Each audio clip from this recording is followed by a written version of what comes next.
In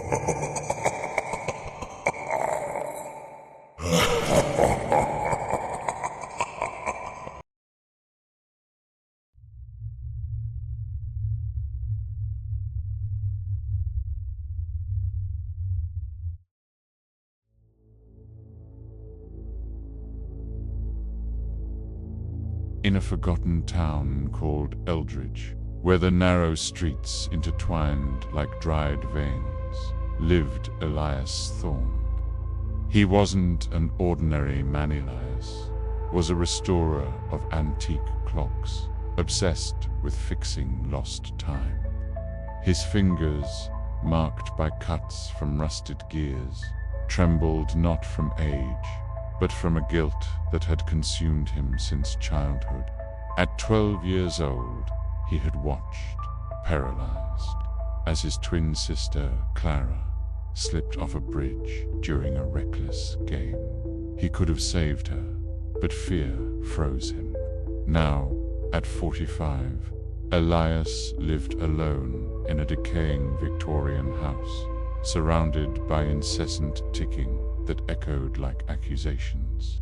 His only companion was a black cat named Shadow, rescued from an alley, whose yellow eyes seemed to judge his secrets. Elias wasn't generic. He was a prisoner of his own mind, a man who collected broken clocks, as if he could rewind his life. But on that rainy autumn night, something changed. He found a peculiar pocket watch in an antiques shop, blackened silver without hands, engraved with the initials CT. His heart raced. They seemed like Clara's. Elias took the watch home, ignoring the seller's warning. Sometimes should not be revived. He opened it with precise tools, revealing impeccable but motionless gears, no movement. Frustrated, he left it on the table and went to sleep, dreaming of Clara laughing on the bridge, her hand slipping from his. He awoke to the sound of a solitary tick-tock. The watch was working now, but instead of hands, a thin shadow moved across the dial like an accusing finger. Elias laughed nervously. An optical illusion, he thought. But Shadow, the cat, hissed and fled under the bed, its fur bristling. In the following days, Elias noticed subtle changes. Objects in his house moved on their own. A cup fell without reason. Doors creaked without wind. He began to see reflections in the mirrors, not his own, but of a girl in a white dress, her face blurred like in an old photo. Clara, he murmured one night, alone in the kitchen. The air grew cold, and a voice echoed, faint as a whisper in the wind.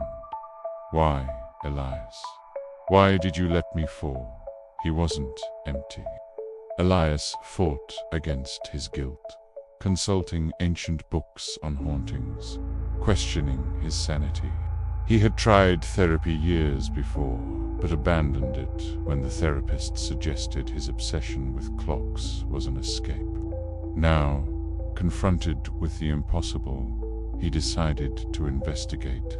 He discovered that the watch belonged to a 19th century clockmaker, Elias Thorne, distant ancestor who, according to local legends, had killed his own sister in a fit of jealousy, cursing his lineage with eternal shadows. On that fateful night, Elias sat at the table, the watch before him. The shadow on the dial spun furiously now, projecting shapes on the walls, silhouettes of outstretched hands, contorted faces. "I'm sorry, Clara," he whispered, tears streaming. "I was just a child. I froze," the voice replied, clearer. "You always freeze, Elias. Like now." Suddenly, the shadows detached from the walls. coalescing into a figure. Clara, but distorted, her eyes empty like black wells. She extended her hand, and Elias felt a pull, not physical, but on his soul. His own fingers began to tremble uncontrollably, aging before his eyes, wrinkling like crumpled paper. He tried to smash the watch, but his hands failed, weak as a frightened child's. Shadow, the cat, leaped onto the table, scratching the glass, but was swallowed by the growing darkness. Elias screamed, realizing the truth. The curse wasn't Clara's, but his own. His guilt had given life to the shadow, feeding it for years. He wasn't the hero. He was the villain of his own story, trapped in a loop of regret. By morning, neighbors found the house silent.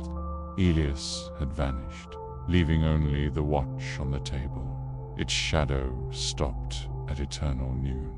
But at night, they say, tick-tocks echo again, and a solitary figure is seen in the windows, a man frozen in time, waiting to be saved from himself.